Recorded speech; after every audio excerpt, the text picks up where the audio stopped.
치명적인 단점이 하나가 있어요. 눈매가 상당히 사나워져 보일 수가 있어요. 자연스럽지가 못하고 수술한 눈 같다.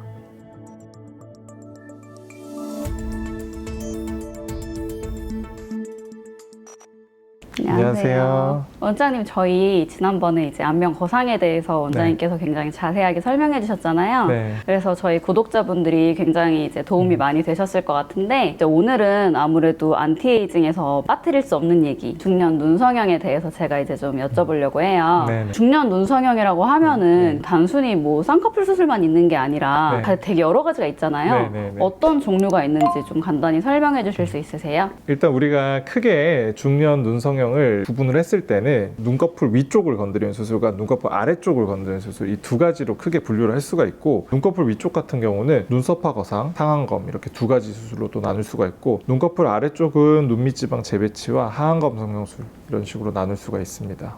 원장님, 제 주위에 아는 어르신들 중에 네. 이제 눈 때문에 고민을 하시다가 쌍꺼풀 수술을 받고 네. 오셨는데 네. 오히려 이제 처짐은 개선이 안 네. 되고 네. 되게 만족도 못 하시고 되게 빠꼼한 눈이 되신 경우를 많이 봤어요. 네네. 그러면은 이제 젊은 분들이 하시는 쌍꺼풀 수술이랑 네. 중년 눈 성형이랑은 뭐가 다른 건지 좀 설명해 주실 수 있을까요? 일단 우선 이제 젊은 분들이 하시는 이제 쌍꺼풀 수술이라고 하는 종류의 수술들은 우리 눈의 모양을 만들어주는 거예요. 쌍꺼풀 라인을 잡아주고, 필요한 경우에는 앞트임이나 뒤트임을 해서 눈에 아름다운 모양을 만들어주는 게 주 포인트라고 한다면, 우리 중년분들 같은 경우는 기능적으로 이제 노화가 진행이 되면서 기능적으로 떨어지는 부분들이 생깁니다. 눈뜨는 힘이 약해지고 눈꺼풀의 피부가 늘어나면서 뭐 겹쌍꺼풀, 겹주름이 생기는 경우들도 많이 생기고, 혹은 눈 위에 지방 조직이 꺼지면서 눈 위가 움푹 패이는 그런 현상들이 생기고, 기능적인 것들을 회복시켜 주면서 우리가 심미적으로도 아름답게 보일 수 있도록 만드는 것이 중년 눈 성형이라고 보시면 됩니다.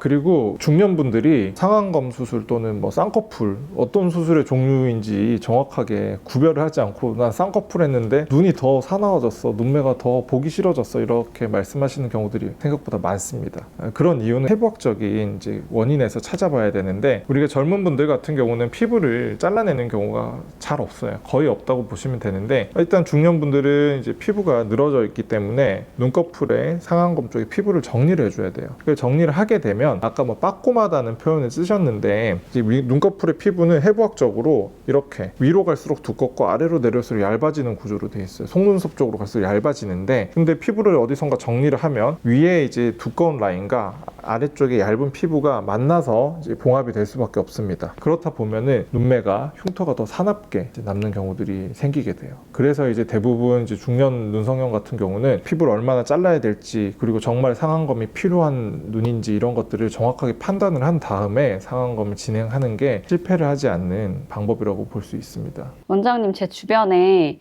아는 분들이 네. 이제 중년이신데 네. 쌍꺼풀 수술만 하시고 되게 네. 만족을 못 하시는 경우를 많이 봤거든요. 네. 젊은 환자분들이 이제 눈 성형 하시는 거랑 네. 중년분들이 하시는 거랑 좀 다른 것 같아요. 네. 왜 그런 건지 한번 차이점 설명해 줄 수 있으세요? 일단 우리 젊은 환자분들 같은 경우는 심미적인 것들이 주된 목적인데, 쌍꺼풀 라인을 만들어주고, 쌍꺼풀 보통 없으신 분들이 쌍꺼풀을 만드는 수술을 하시는 거죠. 그리고 앞트임을 하던가 뒤트임을 하든지 해서 눈의 모양을 예쁘게 만들어주는 게 주된 초점이라고 한다면, 우리 중년분들 같은 경우에는 이미 윗눈꺼풀에 이제 노화가 이제 많이 진행이 된 상태라서 늘어진 피부가 있고, 겹쌍꺼풀이 있던지 눈뜨는 힘이 약해져 있던지 여러 가지 이런 이제 복합적인 문제점들을 가지고 있어요. 그래서 그런 문제점들의 기능을 회복하는 것 플러스 눈 모양도 예쁘게 만들어주는 것, 이 두 가지를 동시에 바라봐야 된다는 것이 차이점인 것 같습니다. 그러면은 중년 눈 성형 네. 중에서도 상안검이랑 이제 네. 눈썹 거상이 있잖아요. 네네네. 두 가지는 이제 어떤 케이스에 각각 적용을 해야 돼요? 일단 눈썹화 거상이랑 상안검 두 수술 모두 윗눈꺼풀을 이제 처리해주는 수술이잖아요. 근데 이제 피부를 잘라주는 부위가 달라요. 여분의 피부가 있으면은 그것을 눈썹 아래쪽에 있는 피부를 정리해주는 것이 눈썹 하거상이고, 그리고 쌍꺼풀 라인 쪽에 있는 피부를 정리해주는 것이 상안검 성형술이라고 할 수 있습니다. 그런데 이 두 개가 이제 피부가 정리되는 부위뿐만 아니라 이 두 수술에서 할 수 있는, 조작할 수 있는 해부학적인 구조물도 다르다고 보시면 되는데, 일반적으로 우리가 눈이 처져서 안검하수가 있는 분들 같은 경우는 눈썹 하거상으로 눈썹을 위로 당겨도 눈 뜨는 힘 자체가 교정되진 않아요. 그래서 상안검 성형술로 쌍꺼풀 라인에서 피부를 정리를 해주고 눈 뜨는 근육의 기능을 보강시켜주는 눈매 교정술이 필요한 경우에는 상안검 성형술을 들어가야 됩니다. 그리고 또 이제 눈이 움푹 꺼져 있는 경우에 뭐 지방 이식이 필요한 경우도 있지만, 사실은 안화 지방이 뒤로 밀려나서 움푹 꺼져 있는 눈들도 있습니다. 그런 경우에는 안화 지방을 다시 재배치를 해주면서 꺼진 눈을 좀 복원시켜주는 수술도 상안검에서는 가능합니다. 반면에 눈썹화 거상 같은 경우는 눈썹 아래쪽의 피부를 정리를 해주는데, 눈꺼풀의 피부는 사실 이제 위쪽에서부터 두께가 점점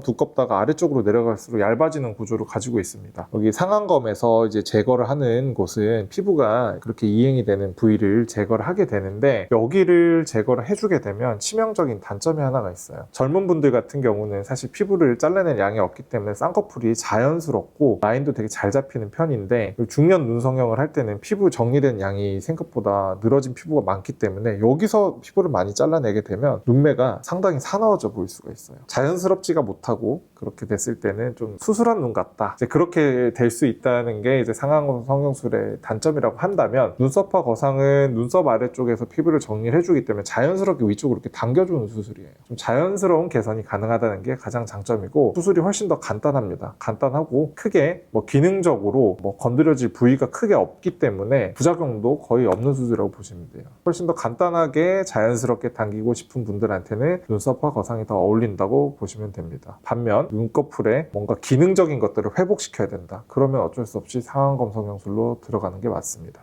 원장님, 그러면은 만약에 이제 쌍꺼풀이 생기기를 원하시는 네. 분은 어떤 수술을 받아야 돼요? 그런 분들이 사실 상담할 때 가장 어려운 케이스라고 보시면 되는데, 남는 여분의 피부를 어디선가는 잘라줘야 되는데 굳이 이제 안검하수가 없으면서 상안검을 하시고 싶은 분들한테는 제가 아까도 설명드렸지만, 피부가 해부학적으로 내려갈수록 얇아지고 어디선가 여기선가 피부를 정리를 해주면 눈매가 사나워질 수밖에 없다라고 설명을 드립니다. 그럼에도 불구하고 피부를 어디선가 정리를 해야 되고 쌍꺼풀까지 만들고 싶다 하시는 분들한테는 상안검을 직접적으로 하기보다는 다른 해결책이 하나가 있습니다. 그건 뭐냐면, 우리가 눈썹화 거상을 이제 피부는 여기서 정리를 해주고 쌍꺼풀 라인은 찝는다고 표현하죠. 매몰법이라는 걸로 구멍을 뚫어서 이제 나일론 실로 이렇게 왔다 갔다 하면서 라인을 만들어주는 그런 방법으로 쌍꺼풀 라인을 만들면서 여분의 피부는 위쪽에서 정리해주는 그런 방법들이 있습니다. 중년분들한테는 굳이 쌍꺼풀을 만들고 싶으시면, 쌍꺼풀이 기존에 없는 눈 같은 경우는 눈썹화 거상 플러스 매몰법을 추천드리고 있습니다. 이제 눈 성형을 받으러 갔는데 이마 성형을 권하는 경우가 있잖아요. 네네네. 그러면은 이제 이마 거상의 효과는 어떤 거예요? 일단 우리 눈매와 우리 이마는 뗄래야 뗄 수 없는 관계라고 보시면 되는데, 왜냐면 이제 이마와 우리 윗눈꺼풀 사이에 눈썹이 있잖아요. 근데 이 눈썹의 위치가 젊었을 때 모양 그대로 가는 게 아니라 나이가 드시면서 눈썹이 점점 내려옵니다. 이제 그런 변화를 겪게 되는데, 이 눈썹이 내려오게 되면 첫 번째로는 우리 인상이 답답하게 보이는 것, 두 번째로는 가뜩이나 눈꺼풀의 피부는 늘어지는데 눈썹까지 내려오면은 여기 피부가 많이 눌리게 돼요. 그런 경우에는 이제 심한 경우에는 이 바깥쪽으로 뭐 짓무르는 경우도 있고 그렇게 되는데, 이것을 해결해 주기 위해서 이마 거상이 필요한 것입니다. 그래서 눈썹 높이를 당겨주면서 윗눈꺼풀에 이제 여분의 피부가 자연스럽게 당겨지면서 정리된 효과를 얻을 수가 있어서, 이게 눈매 수술과 뗄래야 뗄 수 없는 관계가 될 수밖에 없는 거예요. 그래서 일단은 이제 이마를 먼저 이제 당겨 봤을 때 자연스럽게 쌍꺼풀 라인이 기존에 있는 분들 같은 경우에 가려졌던 쌍꺼풀 라인이 보이면서 눈꺼풀 위쪽에 피부도 올라가고 여기 미간 쪽에 인상도 환해진다, 이런 분들은 강력하게 이마 거상을 추천드리고, 근데 이렇게 했을 때도 이제 여기에 눈꺼풀에 피부가 많이 남는다, 그러면은 이마 거상이랑 눈썹과 거상을 같이 진행하는 경우도 있습니다. 그 이마 수술 네. 종류에도 여러 가지가 있을 거 아니에요. 네네네. 어떤 것들이 있는지 한번 설명해 주실 수 있을까요? 일단 이마를 들어 올리면서 눈썹을 위치를 올려줘서 뭐 인상을 시원하게 해주고 이마의 주름도 개선시키는 거상 종류의 수술이 있고, 이거와 반대로 이제 넓은 이마를 좁게 하는 축소 종류의 수술이 있습니다. 크게 보면 이 두 갈래라고 보시면 되고, 거상 수술 같은 경우는 내시경을 통해서 이제 머리 안쪽에 절개선을 몇 개를 넣은 다음에 내시경 장비로 뼈에 붙은 골막부터 박리를 하는 거예요. 그래서 이 위에 있는 조직 전반적으로 통째로 이렇게 위쪽으로 이동시켜주는 내시경 이마 거상술이 있고, 그리고 주름이 심하신 분들은 안쪽에 골막에서의 문제가 아니라 근육 위쪽에서 근육이 작용하면서 근육 위쪽에 깔린 연부 조직들의 움직임 때문에 그거를 해결해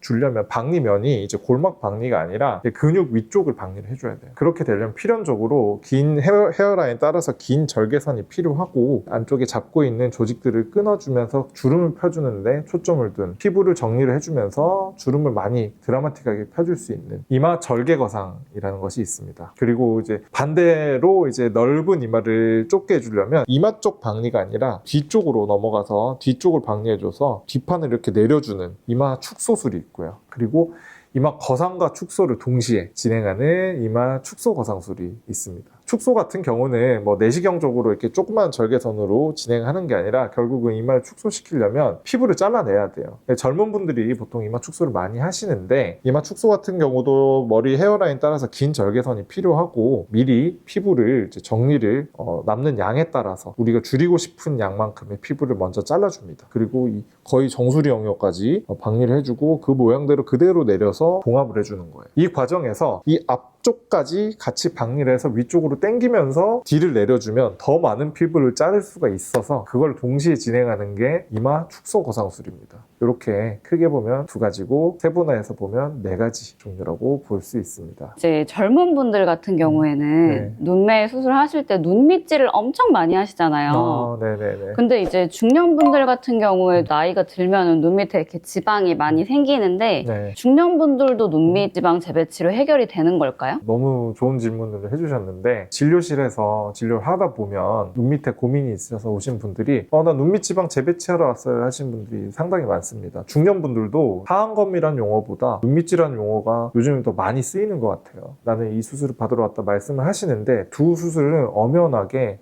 해줄 수 있는 영역에서 엄청나게 큰 차이가 있는 수술입니다. 먼저 눈밑 지방 재배치 같은 경우는 젊은 환자분들한테 더 어울리는 수술인데, 보통은 좀 빨리 하시는 분들은 30대 초중반에 하시고 한 40대 초반 정도까지, 나이대가 딱 정해져 있는 건 아니지만 요 정도 연령대 분들은 눈 밑에 노화가 엄청 많이 진행되어 있지는 않습니다. 안 보이던 눈밑 지방이 조금씩 앞으로 나오기 시작하고, 거기에 따라서 눈을 잡고 있는 이 눈물 고랑 인대 쪽이 안쪽으로 좀 꺼져 보이는 눈물 고랑이 눈에 띄기 시작하고, 한 요 정도 문제만 가지고 있을 때는 눈밑 지방 재배치로 충분히 해결이 가능해요. 눈밑 지방 재배치는 기본적으로 눈 안쪽에 결막 조직, 우리 빨간 결막 있죠? 여기를 이제 열고 들어가서 그 작은 절개창으로 박리를 해주고, 눈 밑에 불룩 나온 지방을 일부 제거를 해주거나, 아니면 아까 말씀드린 이 문제가 되는 이 눈물 고랑 인대 쪽을 살짝 박리를 해준 다음에 이쪽으로 고정시켜서 위치 이동시켜주는 거예요. 딱 그 정도까지가 눈밑 지방 재배치에서 할 수 있는 영역입니다. 반면에 우리 중년분들 같은 경우는 우리가 눈밑 지방만 불룩 나온 문제뿐만 아니라 눈물 고랑은 심하게 패여 있고, 눈밑이 불룩 나온 정도는 더 심하고, 거기에 플러스 우리 눈의 피부가 늘어져 있어요. 그러니까 주름이 이렇게 자글자글 많이 생겨 있습니다. 그리고 우리 눈을 이제 감았다 떴다 하게 해줄 수 있는 우리 동그란 안윤근이라고 하는데, 이 안윤근도 늘어져 있어서 전체적으로 우리 얼굴이 처지듯이 눈 아래쪽 조직도 이렇게 처져 있어요.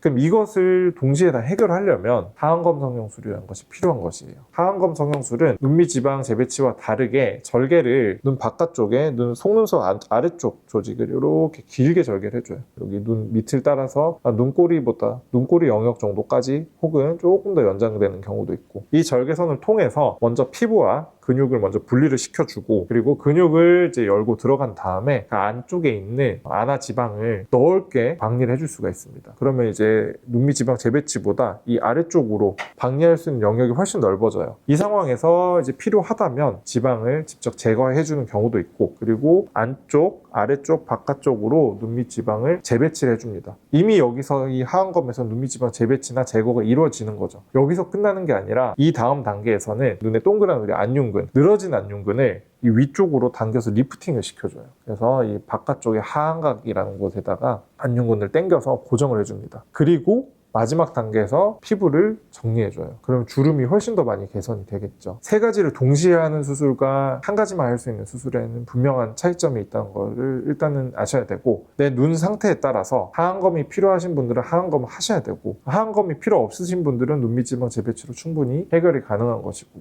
그렇습니다. 그러면 이제 제가 마지막으로 네. 리프팅 병원을 지금 운영을 하고 계시잖아요. 네. 이제 리프팅 안티에이징 병원 원장님으로서 네. 눈 성형에 대한 철학이 있다면 한번 말씀해 주시겠어요? 특히 이제 젊은 분들이랑 우리 나이에 따라서 노화의 진행에 따라서 눈 상태에 따라서 정확하게 진단을 먼저 내리는 것이 가장 중요해요. 우리 이건 눈뿐만 아니라 이거는 뭐 리프팅의 모든 진료의 철학이기도 한데 각자의 처짐 정도야, 그리고 가지고 있는 문제점을 해결해주는 이제 그런 이제 솔루션이 제시가 되는 것이 가장 중요하다고 생각을 하고, 예를 들어서 아까 말씀드린 것처럼 밑눈꺼풀 수술을 하고 싶은데 과연 이게 상안검 성형술을 해서 피부를 눈꺼풀에서 정리를 해줬어요. 그랬을 때 이 사람 눈이 사나워질지 안 사나워질지 그런 것들을 예측을 해야 되고, 그리고 상안검으로 접근을 했을 때 우리가 안검하수 같은 것들이 교정이 필요하다 그러면은 안검하수가 문제인 분들은 상안검으로 가야겠죠. 근데 안검하수가 심하지 않은데 눈꺼풀 피부를 굳이 눈이 이제 사나워지는 방향대로 만들 필요는 없잖아요. 그런 경우에는 이제 눈썹화 거상 쪽으로 가는 거고, 그리고 눈썹화 거상으로 우리가 이제 해결이 안 될 정도로 여기가 내려와 있고 여기에 피부가 남는 게 많아요. 그러면은 사실 더 강력한 이마를 당겨주는 이마 거상술 쪽으로 생각을 해야 되는 거고, 그리고 이마 거상술과 눈썹화 거상이 동시에 필요한 경우도 있습니다. 그리고 쌍꺼풀까지 원하시면 일반적으로는 이제 속 쌍꺼풀이 있으신 분들은 이마를 당겨주거나 눈썹화 거상을 하면은 속 쌍꺼풀이 이제 겉으로 이렇게 드러나면서 자연스럽게 내가 가지고 있는 라인이기 때문에 만족하는 경우들이 많으신데, 그런 경우가 아니라 쌍꺼풀을 진짜 원한다 그러시면은 눈썹화 거상을 하고 매몰법으로 쌍꺼풀을 만들어줄 수도 있는 거고, 그러니까 복합적인 접근이 필요하다고 저는 생각을 해요. 눈밑도 마찬가지로 우리가 단순하게 눈밑지방 재배치, 눈밑지라고 하는 수술만 해야 될지 하안검 성형술까지 진행을 해야 될지, 이런 부분도 이제 복합적인 것들을 고려를 해야 됩니다. 얼굴과 그리고 눈의 조화 이런 것들도 생각을 해야 되고, 얼굴과 이마의 조화 이런 것들도 생각을 해야 되고, 여러 가지를 복합적으로 보는 눈이 저는 가장 중요한 포인트 같습니다. 네, 원장님 말씀 잘 들었고요. 네. 지난번 안면 거상에 이어서 오늘 이제 중년 눈 성형 이마까지 네. 잘 설명해 주셔서 너무 좋은 기회가 됐었던 것 같습니다. 오늘도 너무 감사했습니다. 네, 수고 많으셨습니다.